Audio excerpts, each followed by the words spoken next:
Have you ever had that perfect trip, the one you planned for months, just completely fall apart over one tiny mistake? Oh, it is the worst. Well, today we're going to dive into a story about a vacation that went so wrong, it actually ended up in court. And believe it or not, the decision from this one little case totally changed the game for who's responsible when your plans go south. So let's just imagine for a second. You've saved up, you've booked your dream trip through a professional, everything seems perfect. But when you get there, the hotel says, sorry, we have no idea who you are. Whose fault is it? Is it the person you actually paid, or is it some company behind the scenes you've never even heard of? That is the exact question we're going to unravel today. All right, let's meet the players. Our story starts with a woman named Helen Bucholtz and her travel agency, Sirotkin Travel. She booked a trip, but the reservations were a total mess. So she did what a lot of us might just fantasize about. She actually took them to small claims court to get her money back. Now, Siro Travel's defense basically boiled down to this. Hey, it wasn't us. They claimed they'd used another company, something called a wholesaler, to actually make the booking, and that this other company was the one that dropped the ball. And that defense, right there, sets up this fantastic legal showdown. And this kicks off the classic blame game, right? On one side, you've got the retail travel agent. That's the company the customer actually talked to and paid. But on the other side, you have this wholesaler, a sort of behind-the-scenes company that puts tour packages together. So when it all goes wrong, who's left holding the bag for the ruined vacation? The whole lawsuit really comes down to this simple back and forth. The customer, Miss Bucholtz, is saying, look, I hired you, you are responsible for my trip. But the agent says, nope, not our problem, we used a wholesaler, go talk to them. This is the core disagreement that the court had to untangle. So how in the world does a court solve a problem like this? Well, they had to pull out a really interesting legal concept called the law of agency. It's basically the rule book for any relationship where one person is acting on behalf of another. And understanding this is the key to the whole case. First up in this relationship is the principal. Now, legally speaking, whenever you hire someone to do a job for you, you are the principal. So in our story, Helen Bucholtz, the customer, she's the principal. Pretty simple, right? And the professional you hire? Well, that's the agent. Their job is to act for you, in your best interest.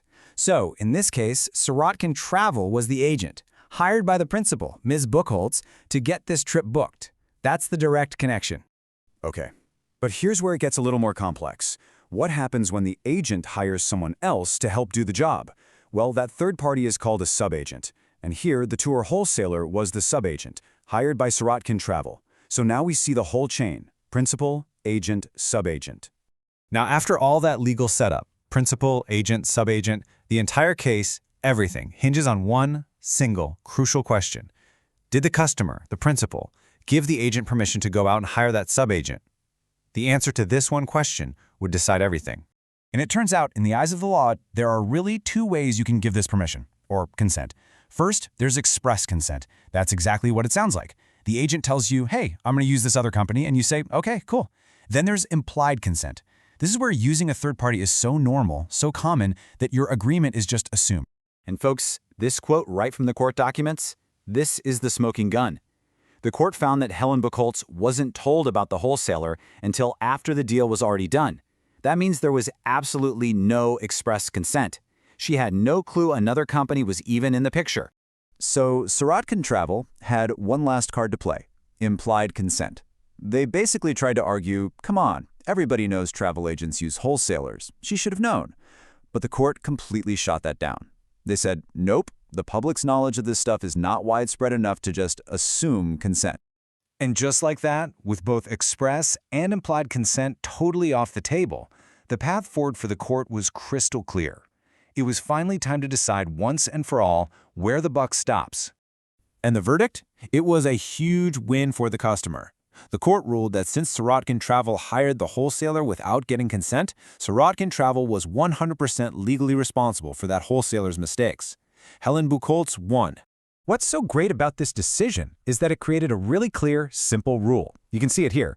If the customer does not know about or agree to the wholesaler, the agent, the person they hired, is on the hook.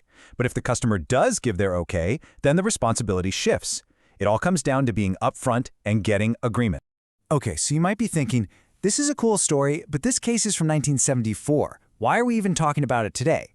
Well, because the core principle behind it, this fundamental consumer right, is probably more important now than it's ever been. The big takeaway here is that this principle of agency is like a consumer protection shield for you. When you hire someone directly, whether it's a travel agent, a plumber, a wedding planner, whoever, they are your agent. And they are responsible for getting the job done right, even if they subcontract out parts of it. That responsibility only shifts away from them if they tell you about it and you clearly agree. And all of this leaves us with one last big question for our modern world. I mean, with all these complex booking websites, third-party apps, and online marketplaces, it's not always obvious who's the agent and who's the subagent. So the next time you click that book or confirm button, it's worth taking a second to ask yourself, who did I just hire and who's really responsible if this all goes wrong?